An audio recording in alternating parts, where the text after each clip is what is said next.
ভর্তা, এর সাথে শুধু একটা উপকরণ যোগ করলেই হয়ে যাবে সেরা একটা ভর্তা। তো ভর্তা ভাত খেতে আমরা কিন্তু সবাই পছন্দ করি, বিশেষ করে আমরা মেয়েরা। তো ভর্তা ভাত হলে দেখা যায় মাছ মাংস এর কাছে কিন্তু কিছুই না।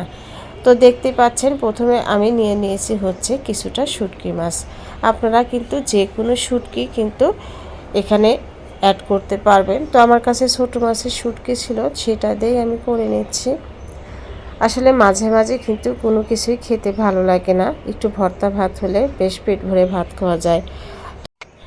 তো কথা বলতে বলতে আমি একদম গরম পানি দিয়ে 3-4 বার মতো করে শুটকি মাছটা ধুয়ে নিয়েছি, কারণ শুটকি মাছের মধ্যে কিন্তু অনেক বেশি বালি থাকে।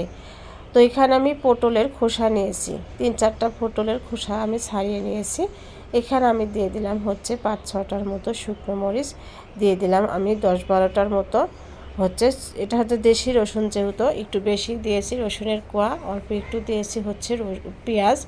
তো সব কিছুই আমি একটু ব্লেন্ড করে নিব। আপনারা কিন্তু ইচ্ছে করলে সিদ্ধ করে পাটায় বেটেও কিন্তু নিতে পারবেন। তো আমার ব্লেন্ড করা হয়ে গেছে,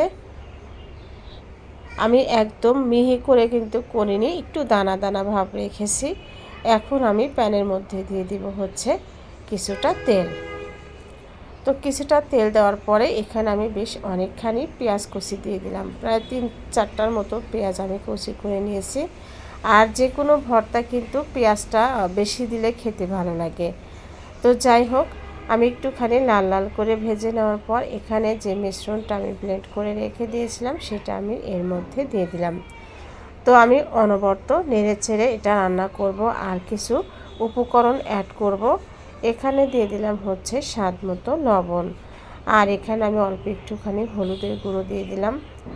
এখানে আমি দিয়ে দেব হচ্ছে অল্প একটুখানি ধনিয়া গুঁড়ো, দিয়ে দেব হচ্ছে অল্প একটুখানি জিরা গুঁড়ো।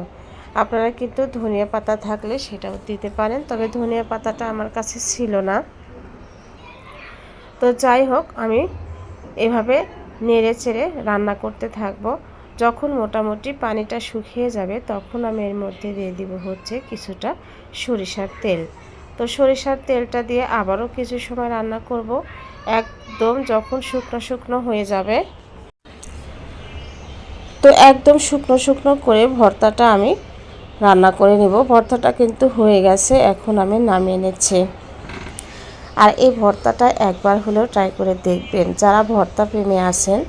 এটা খেলে মনে হবে যে শুধু ভাত খেতেই থাকি, এত বেশি মজা যে বলে বোঝানো যাবে না। আমার কাছে তো খুবই ভালো লেগেছে, হয়তো আপনারা অনেকে এভাবে খেয়ে থাকেন। আর যারা এখনও খাননি তারা একবার হলেও এই ভর্তাটা ট্রাই করে দেখবেন। আমার চ্যানেলটা সাবস্ক্রাইব করে সাথেই থাকবেন নিত্য নতুন আনকমন রেসিপি পাওয়ার জন্য। ধন্যবাদ।